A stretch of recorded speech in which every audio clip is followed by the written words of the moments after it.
भावनाएं समझ रखें तभी तो इतने दिन बाद में यहाँ पर ये मजहब लगा है।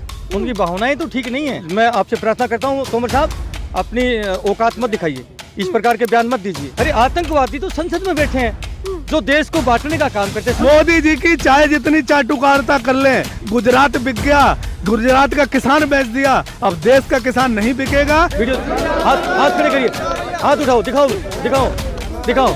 अब की बार चुनाव जो ना तुम करवा के दिखा देना तो ना मशीन से। ये मालिक का देश है, ये मालिक का देश है। किसान चाहे महाराष्ट्र से आया, लातूर से आया, आजमगढ़ से आया, पंजाब से आया, हरियाणा से आया, किसी किसान ने पराली और उसकी बात नहीं कि इस बार जो जितने भी पैरामिलिट्री फोर्सेस के भाई इनको कुचलने के लिए खड़ी करती सरकार, इनका डंडा सरकार की तरफ ना चलवा दिया तो सुविधा चौहान मेरा नाम नहीं। जो सरकार है कि दमनकारी नीति से अगर इस आंदोलन को कुचलने की कोशिश करेगी तो शायद पड़ले आ जाएगी इस बार। ये किसान एकता, भारत माता की।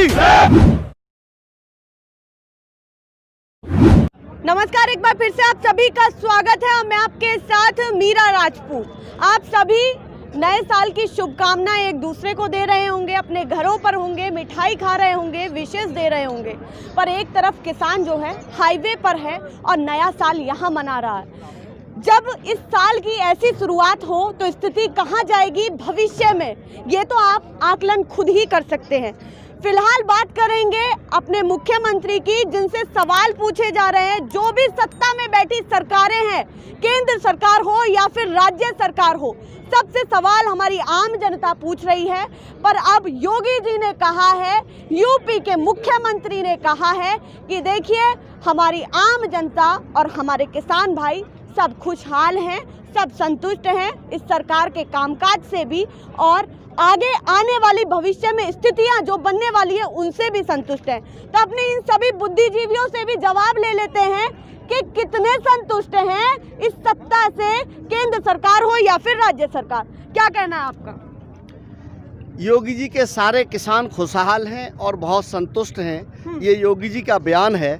तो मैं ये कहना चाहता हूँ कि जो उत्तर प्रदेश की सीमा पर भी लाखों किसान पड़ा हुआ है, एक बार इसके बीच में आए और इससे एक बार पूछें कि क्या हुआ है जिसके कारण ये अपने बच्चे, अपने जानवर, अपने खेतों को छोड़कर यहाँ पर पड़ा हुआ है। तो मैं तो उनसे अपील करना चाहता हूँ कि एक बार इनके बीच में आ जाए तो अच्छा रहेगा, पता चलेगा ये खुशहाल है, संतुष्ट है या कहीं इतना संतुष्ट है कि योगी जी को यहाँ मुश्किल पड़ जाए। वो अपनी भागीदारी दिखा रहे हैं कि बैठक कर रहे हैं और बातचीत कर रहे हैं कि अब 2 बिंदुओं पर हम मान गए हैं, आगे देखेंगे क्या होगा। पहली बात तो 2 बिंदुओं की बात को मैं सिरे से नकारता हूँ, क्योंकि किसान चाहे महाराष्ट्र से आया, लातूर से आया, आजमगढ़ से आया, पंजाब से आया, हरियाणा से आया, किसी किसान ने पराली और उसकी बात नहीं की। तो हमारी पुरानी किसान की मांग है। लेकिन यहाँ जो किसान बैठा हुआ है वो पराली के लिए नहीं बैठा हुआ है। यहाँ किसान 3 काले कानून जो माननीय हमारे प्रधानमंत्री जी ने उद्योगपतियों के घर में बैठ के इस किसान की, सारे देश के किसान की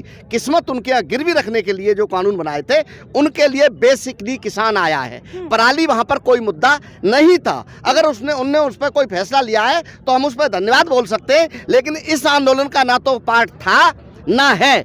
इस आंदोलन का जो पार्ट है वो ये है कि 3 काले कानून जो किसान की गर्दन में फंदा डालने के लिए जो बनाए गए हैं, बेसिक पहले वो वापस होंगे, उसके बाद किसान कोई बात शुरू कर सकता है, वार्ता शुरू कर सकता है। जवान भाई भी यहाँ पर उन लोगों से भी बातचीत कर लेते हैं। मोदी जी खूब कह रहे हैं उनकी भावनाओं को समझिए, वो भी तो किसान के बेटे, गरीबों के बेटे हैं, आप लोगों के बीच से गए हैं, तो क्यों नहीं समझ पा रहे हैं? भावनाएं समझ रखें तभी तो इतने दिन बाद में यहाँ पर ये मजहब लगा है। उनकी भावनाएं तो ठीक नहीं है। असली समस्या तो यही है। वो नहीं समझ रहे, ये वो अपोजिट वे में बोलते हैं। उनकी भावनाओं में समझिए कि वो व्यापारी मित्रों के जो हित के लिए आए हैं, किसान हित के लिए थोड़े आए हैं। अब लगातार जवान हैं आप, तो आपसे भी बातचीत करी जाएगी। एक जवान की वीडियो वायरल हो रही थी, बॉर्डर पर तैनात थे और उन्होंने कहा कि देखिए जरूरत पड़ेगी तो अपने किसान भाइयों के बीच में और अपने सभी बड़े बुजुर्गों के बीच में भी आएंगे अगर सरकार नहीं मानती। किस तरीके से इन वीडियोस को देख रहे हैं, क्योंकि जब हमारे फौजी तैनात रहते हैं बॉर्डर पर और ऐसी बातें करते हैं तो भविष्य में क्या होने वाला है? देखिए, जिस प्रकार से जो सरकार का जो रवैया है उसी का एक नतीजा है जो हमारे सीमाओं पर सरहदों पर हमारे जवान डटे हैं।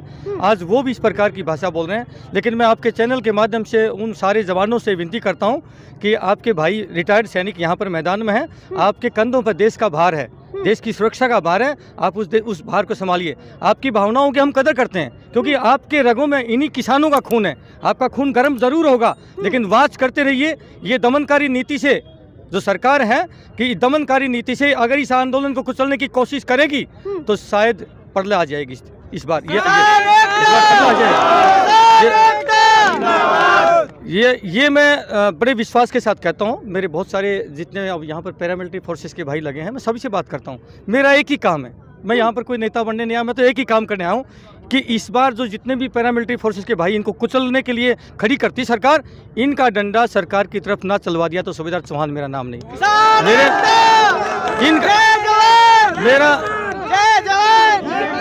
मेरा काम ही ये है, मैं उन्हीं से मिलता हूं और उनसे एक ही चीज़ करता हूं कि सौगंध है आपको इस मिट्टी की, सौगंध है आपको उस माँ की जिस कोख से आपने जन्म लिया।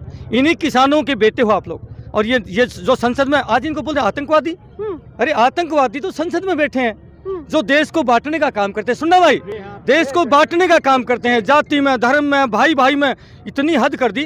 नरेंद्र सिंह तोमर के एक बयान पर भी बातचीत कर लेते हैं। पहले इन सभी के चेहरे दिखाएंगे, अपने सभी किसान भाइयों के, जिनका जोश जो है इन जवान के लिए दिख रहा है, इन रिटायर्ड फौजी के लिए दिख रहा है। वो इसीलिए क्योंकि देश के हित में यहाँ आकर के बातचीत कर रहे हैं और पहले बॉर्डर पर पूरे देश। हाँ बोलिए। देखिए, आप पूरा हिंदुस्तान भी खड़ा हो जाएगा तो भी मोदी जी नहीं मानेंगे। क्यों नहीं मानेंगे? एक उसका एक कारण है।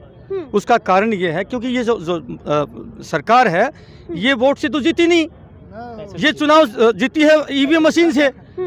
इसलिए 130 करोड़ पूरा हिंदुस्तान की आवाम भी अगर विरोध में आ जाए तो इनको इस चीज का भय नहीं है कि भाई आगे आने वाले चुनाव में नुकसान हो जाएगा। कहना तो ये था कि मोदी लहर थी तभी। बेटा नहीं, कुछ नहीं था, मशीन लहर थी। ईवीएम मशीन के अंदर गड़बड़ी करके सरकार आई है। इसलिए जितने भी भाई हैं, क्यों भाई मेरी बात से सहमत है क्या? वीडियो हाथ खड़े करिए, हाथ उठाओ, दिखाओ। ये जो सरकार है ये मशीन से जीती है। इसलिए इस आंदोलन के साथ साथ जो 3 काले कानून के साथ साथ, बेटा एक सेकंड, ये 3 काले कानून वापस लेने के साथ साथ ईवीएम मशीन को भी बंद करने का आह्वान करते। हम मालिक हैं, जो पब्लिक सर्वेंट हैं, जो सरकारी जो इलेक्शन कमीशन में बैठे हुए जो दलाल हैं सरकार के, हम उनको ऐलान करते हैं। मालिक बोलता है और मालिक जब बोलता है तो जो है ना वो बख्शेगा नहीं तुम लोगों को। अब की बार चुनाव जो है तुम करवा के दिखा देना तो ना मशीन से। ये मालिक का आदेश है, ये मालिक का आदेश है। तुम्हारे औकात नहीं जो तुम करवा के दिखाओ। हम रोकेंगे तुम्हारे इलेक्शन को। क्या बात कर दिया? मालिक तो पब्लिक है ना, वो पब्लिक सर्वेंट है। तुम्हारी चलेगी या मालिक की चलेगी? बताइए आप। मालिक की चलेगी। ये असली जो है इसकी जो जान है मोदी साहब की और अमित शाह की ईवीएम मशीन है। और वो तो बोलते हैं ना पिंजरे में बैठे हुए तोतों में जान इसकी, तो इसकी जान जो है ईवीएम मशीन के अंदर है। ईवीएम में फंसी है। हाँ बिल्कुल, ईवीएम मशीन। ईवीएम के लिए ऐलान करो एक बार, मैं कहता हूँ कल्प जाएगा, बॉयकॉट ईवीएम। उसकी पिंडियां कांप जाएंगी उन दोनों की। बिल्कुल, उनको पता है ये बात। अगर उनसे कहते हैं कि भाई बैलेट पेपर से कराइए आप इलेक्शन, कहते हैं देश को पीछे कर रहे हो। अरे भाई देश आगे भी तो नहीं जा रहा है, देश आगे भी तो नहीं जा रहा है, पीछे चले जाएगा, पीछे चला जाएगा। आगे कर लेंगे उसको, बट फेयरली इलेक्शन होना चाहिए। इलेक्शन में कोई भी बेईमानी ना हो। अगर होगी तो इसका मतलब ये है कि सरकार जो है मानती नहीं जनता की। फिर जनता को, फिर सरकार को हटना पड़ेगा। जनता हटाएगी, सरकार जाएगी, खुशहाली आएगी। अंतिम सवाल मेरा आपसे ये है, नरेंद्र सिंह तोमर ने कहा कि देखिए आंदोलन का तरीका अपनाएंगे तो वैसा ही आपके साथ व्यवहार किया जाएगा। क्या कहना है इस पर? कोई बात नहीं, वो व्यवहार अपना के देख लें और ये किसान भी अपना व्यवहार दिखा देंगे। फिर ये किसान भी अपना व्यवहार दिखा देंगे। ये किसान जितने शालीन हैं, इन्हीं के खून हमारी रगों में है। ये किसान उतने जितने तुम सोच रहे हो वो भी नहीं है। ये हमारी सभ्यता है, हमारी संस्कृति है कि हम किसी को नुकसान नहीं पहुंचाना चाहते। लेकिन मैं आपसे प्रार्थना करता हूं तोमर साहब, अपनी औकात मत दिखाइए, इस प्रकार के बयान मत दीजिए, नहीं तो ये देश आपको बताएगा। लेकिन एक चीज़ और बताऊंगा कि मोदी जी कहते थे कि मैं देश नहीं झुकने दूंगा। देश भी आज क्या हालत है देश की जो हमारी जो है अर्थव्यवस्था क्या है। मैं एक चीज़ कहूँगा, मैं सैनिक हूँ। तुमने जिस बात को कहा था तुमने तो नहीं किया, लेकिन आज हम कहते हैं इस देश को हम नहीं टूटने देंगे, इस देश को हम नहीं बंटने देंगे। क्योंकि ये हमारा दायित्व बनता है सैनिकों का। बिल्कुल, एक तरफ बॉर्डर पर संभाल रहे हैं स्थिति, दूसरी तरफ अब देश में भी तमाम मुद्दों को लेकर के यहाँ सड़कों पर उतर चुके हैं। क्या कहना है, जवान भी यहाँ पर हैं, बुद्धिजीवी भी यहाँ पर है, और हम आम जनता जब सवाल सरकार से पूछे तो सरकार क्या कर रही है? सरकार डरी हुई है, सरकार दहशत में है, सरकार का चारों खाने चित्त है। सरकार को पता चल गया है कि ये देश हमने जातियों में बहुत बांटा, अब ये एक हो गए। सरकार को ये पता चल गया कि सरहद पे बैठा जवान और देश में बैठा किसान ये एक हो चुका है। अब ये देख लो, अभी तुम हमारे बाबा मुख्यमंत्री जी की बात कर रहे थे।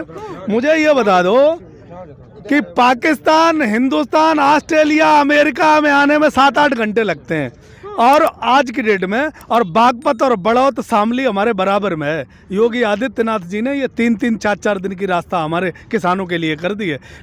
रास्ते खोद दिए गए, पुलिस लगा दी गई, प्रशासन लगा दिया गया, ट्रैक्टर ट्रालियां रातों में बंद कर दी गई। वो अभी कह रहे हैं कि वहाँ किसान जो बॉर्डर पर बैठे हैं वो किसान दिखते हैं, और जो वहाँ किसान नहीं दिखते जो घरों में रह रहे हैं।